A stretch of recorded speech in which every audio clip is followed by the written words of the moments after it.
So if we're thinking about the partial sums of a sequence, we can also think about what happens with those partial sums as themselves a sequence. We have S1 is the first partial sum, S2 is the second, and so on all the way up to Sn, and from there we can talk about what happens to the sequence of partial sums, as well as a thing called a series, where a series, as I mentioned before, is a sum of a sequence, so a geometric series is the sum of a geometric sequence. So it would have terms of form, like we saw before, a1 plus ra1 plus r squared a1 plus r cubed a1 plus r to the n a1, only it would never stop.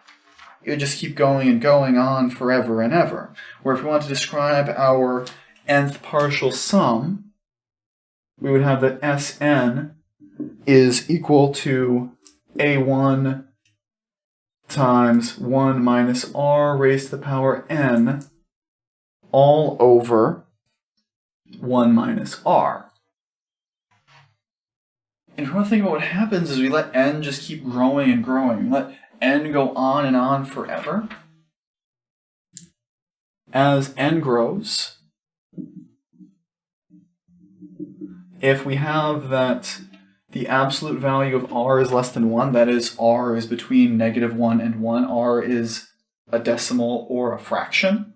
It's a decimal or fraction, it's properly a decimal or fraction.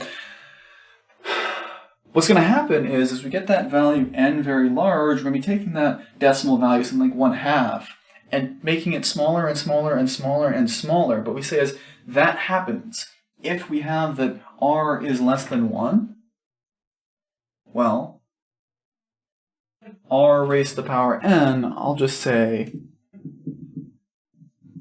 shrinks. And as r shrinks, that value Sn is going to approach a value that we'll call S, where S, as r shrinks, this is going to go to 0, and we'll be left with a 1 there.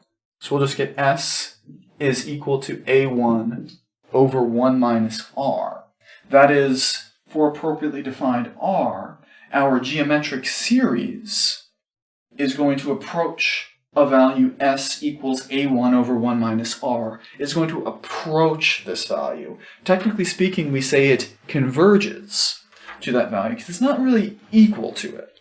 It just gets so close that the difference doesn't really matter so much, but it's not exactly there.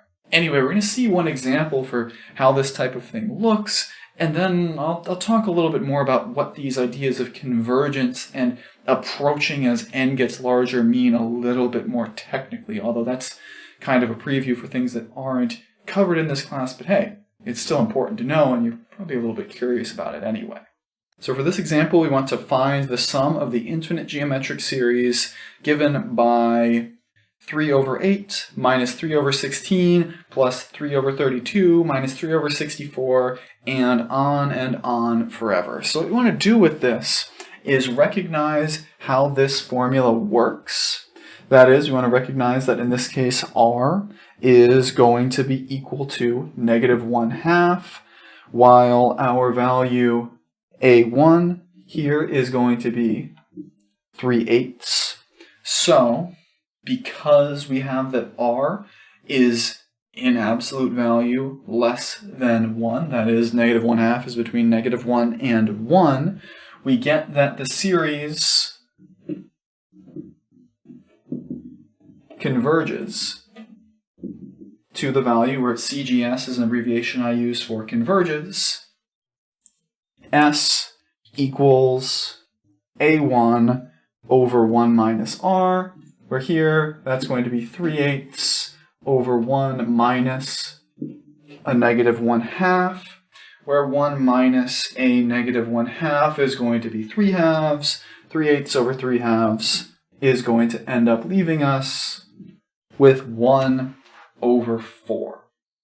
But it's important to understand here that when we see this, we're not saying that the geometric series given by that pattern, defined by that sequence, is equal to 1/4.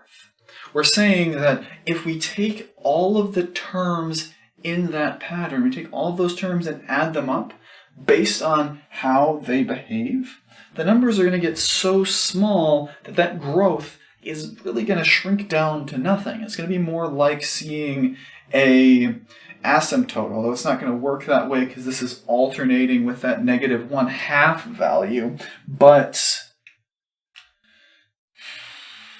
it doesn't really equal 1/4. It gets a little bit above, then goes a little bit below, then gets a little bit above and a little bit below, and just it oscillates closer and closer, but it's never technically right on the money.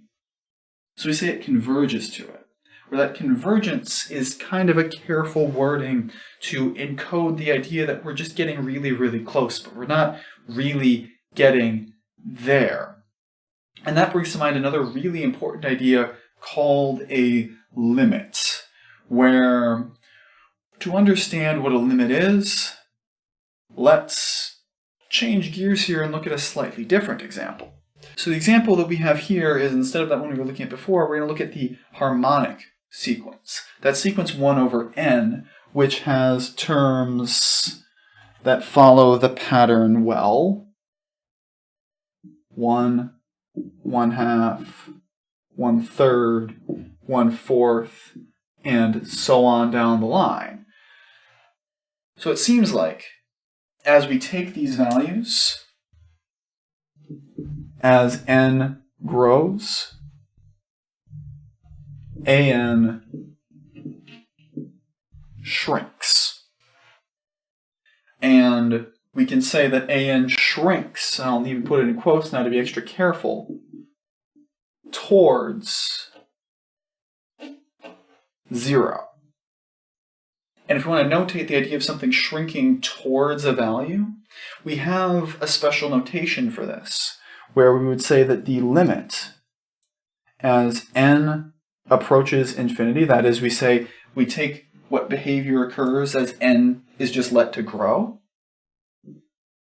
of 1/n is equal to 0. And it's really important to talk about these ideas carefully with this idea of tendency, what happens as it grows, as it shrinks. This idea of a limit, it's kind of an abstract thing. It's defined very much to be able to look at what happens with behavior without strictly saying this is exactly what occurs. Because looking at this sequence, it's never actually 0. Now, you can go on and on and on forever and ever and get 1/10 Googleplex. It's going to be a whole lot of zeros, but it's not actually just 0. But it gets so close that who really knows the difference? And the idea of this limit, this idea of what we're looking at here, is to say, okay, let's get a sense of the behavior that we are approaching. And we can talk about this in functions as well. If we want to talk about the limit of a function, we're trying to describe what the function should do. Not necessarily what it does, although that often can be the case, but what it seems to be trying to do, regardless of what actually happens.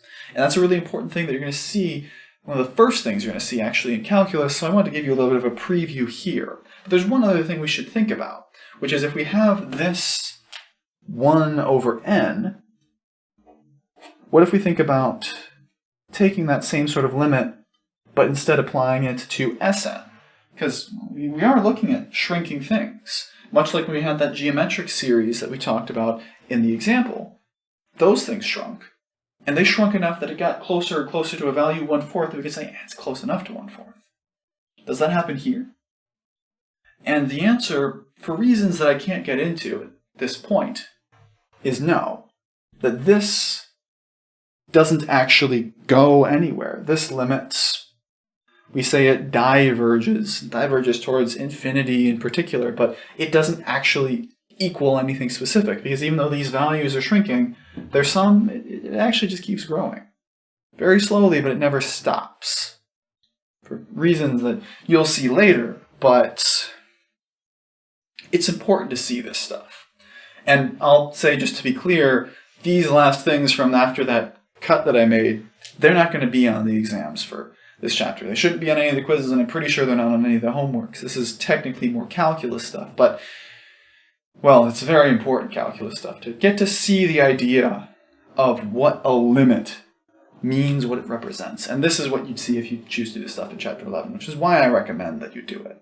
But anyway, this is not our concern primarily for now. The next thing we're going to see, moving on to next week, we'll be looking at a new process, a proof-based process, one of the very few that you may have ever seen to this point, called induction. That's what we'll get next. I'll see you then.